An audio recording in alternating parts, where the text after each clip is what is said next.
বন্ধুরা, সম্পূর্ণ বিনামূল্যে কোনো রকম কেমিক্যাল ও ফ্রিজের ব্যবহার না করে সারা বছর কাঁচা আম আপনারা কীভাবে সংরক্ষণ করবেন তারই একটা সহজ পদ্ধতি আপনাদের সাথে শেয়ার করব। বাজারে এখন প্রচুর কাঁচা আম পাওয়া যাচ্ছে, দামও অনেকটাই কমে গেছে। আর কাঁচা আম ফুরিয়ে যাওয়ার আগে এইভাবে সংরক্ষণ করে নিন। আর বন্ধুরা, রেসিপিটা ভালো লাগলে লাইক, শেয়ার, কমেন্ট করতে ভুলবেন না। আর চ্যানেলটা সাবস্ক্রাইব করে আমার পাশে থাকার অনুরোধ রইল। তাহলে চলুন শুরু করি রেসিপিটা। নমস্কার বন্ধুরা, আমি পাপড়ি পদ্মাবতী ফুড ক্রিয়েশনে আপনাদের সবাইকে স্বাগত। কাঁচা আম সংরক্ষণ করার জন্য আমি এখানে দেখুন 6টা কাঁচা আম নিয়েছি। প্রথমেই আমগুলোকে খুব ভালো করে ধুয়ে নিতে হবে। আমি আমগুলোকে খুব ভালো করে ধুয়ে নিয়েছি, আর ধুয়ে জলটা ঝরিয়ে নিতে হবে।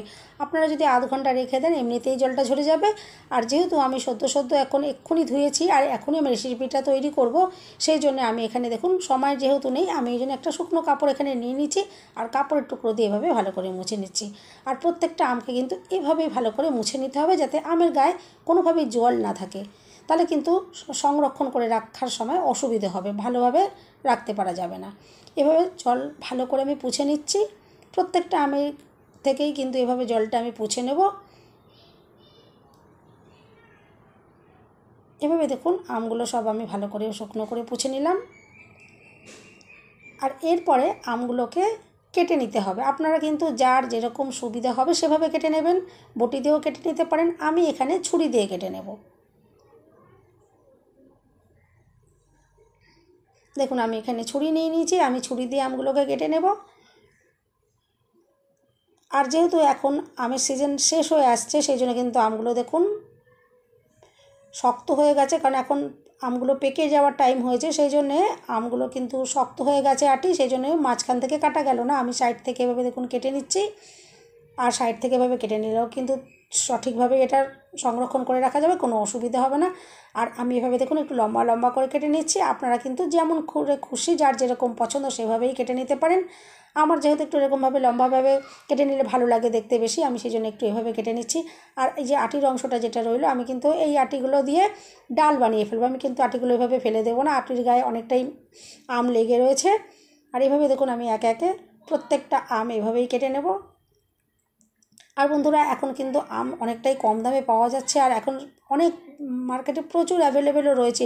আর ঠিক এখন যদি আপনারা এভাবে এই রেসিপিটা বানিয়ে রাখেন, এভাবে যদি আমরা সংরক্ষণ করে রাখেন, তাহলে কিন্তু সারা বছর এটা দিয়ে আপনারা কিন্তু যে কোনো রেসিপি বানিয়ে খেতে পারেন, কোনো রকমের অসুবিধা হবে না।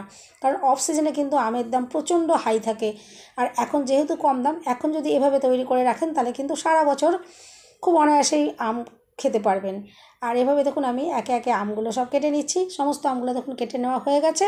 আর এরপর আমি এখানে একটা জার নিয়ে নিয়েছি। আর আপনারা কিন্তু কাচের জার অতি অবশ্যই ব্যবহার করবেন। কাচের জারে কিন্তু এই আম সংরক্ষণ করার আগে বেশি ভালো হয়, কোনো প্লাস্টিকের জার ইউজ না করাই ভালো। আর বন্ধুরা, রেসিপিটা যদি ভালো লাগে অবশ্যই কিন্তু লাইক, শেয়ার, কমেন্ট করতে ভুলবেন না। আর চ্যানেলটা সাবস্ক্রাইব করে অবশ্যই আমার পাশে থাকার অনুরোধ রইল।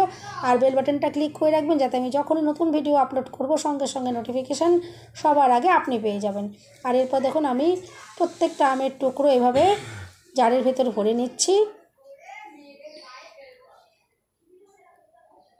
এভাবে দেখুন একে একে টুকরোগুলো সব আমি এখানে দিয়ে দিচ্ছি। আর বন্ধুরা, এইভাবে সংরক্ষণ করে রাখলে কিন্তু আমগুলো একদম সুন্দরভাবে থাকবে, কোনো রকম কিন্তু নষ্ট হয়ে যাবে না।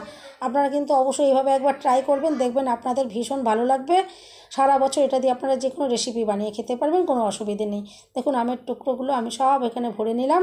আর এরপরে মূল কাজটা করে নিতে হবে। এরপর যে মেন কাজটা সেইটা করে নিতে হবে। তার জন্য আমি আগে তো আমটা এভাবে রেডি করে নিলাম, তার জন্য এরপর গ্যাস জ্বালিয়ে দিতে হবে। আর গ্যাসে আমি 1 বাটি জল এখানে বসিয়ে দিচ্ছি। আর অবশ্যই কিন্তু এখানে যে কোনো স্টিলের পাত্র ব্যবহার করবেন, অ্যালুমিনিয়ামের কড়াই বা কোনো গামলি ব্যবহার করবেন না, তাতে কড়াইটা খুব দাগ হয়ে যায়, পরে সেটা পরিষ্কার করতে ভীষণ অসুবিধা হয়।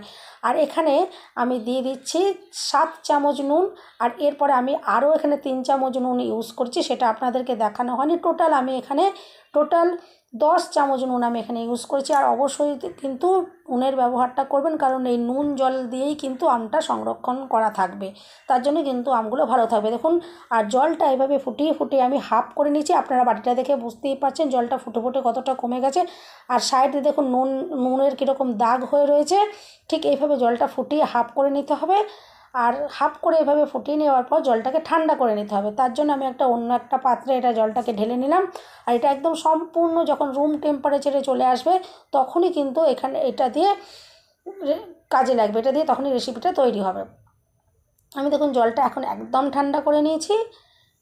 কোনো রকম এখানে যেন গরম ভাব না থাকে, তাহলে কিন্তু আমগুলো নষ্ট হয়ে যাবে। একদম ঠান্ডা করে নিয়েছি। আর এরপর দেখুন যেই জারের ভেতরে আমি আমগুলোকে ভরে রেখেছি সেই আমের ভেতরে এখন এই জারটার ভেতরে আমি একটা হাতায় করে করে এভাবে জলগুলোকে দিয়ে দিচ্ছি।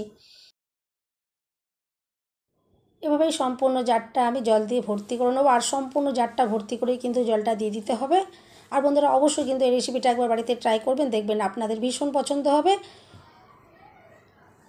আর এভাবে ঢাকনা ভালো করে আটকে দিতে হবে। আর যে কোনো পরিষ্কার জায়গায় এটা আপনারা রেখে দেবেন, তাহলেই কিন্তু এটা সারা বছর সংরক্ষণ করা থাকবে। যখন ইচ্ছা হবে যে কোনো রেসিপি এটা দিয়ে আপনারা বানিয়ে খেতে পারবেন, কোনো অসুবিধে নেই। সবাই সুস্থ থাকবেন, ভালো থাকবেন। দেখা হবে নেক্সট ভিডিওতে। ভিডিওটা শেষ পর্যন্ত দেখার জন্য সবাইকে রইল অসংখ্য অসংখ্য ধন্যবাদ। আর দেখুন ঢাকনা আমি আটকে দিচ্ছি। আর এটা এখন আমি যে কোনো পরিষ্কার জায়গায় একটু ভালো করে রেখে দিতে হবে, তাহলেই কিন্তু এটা খুব সুন্দরভাবে থাকবে।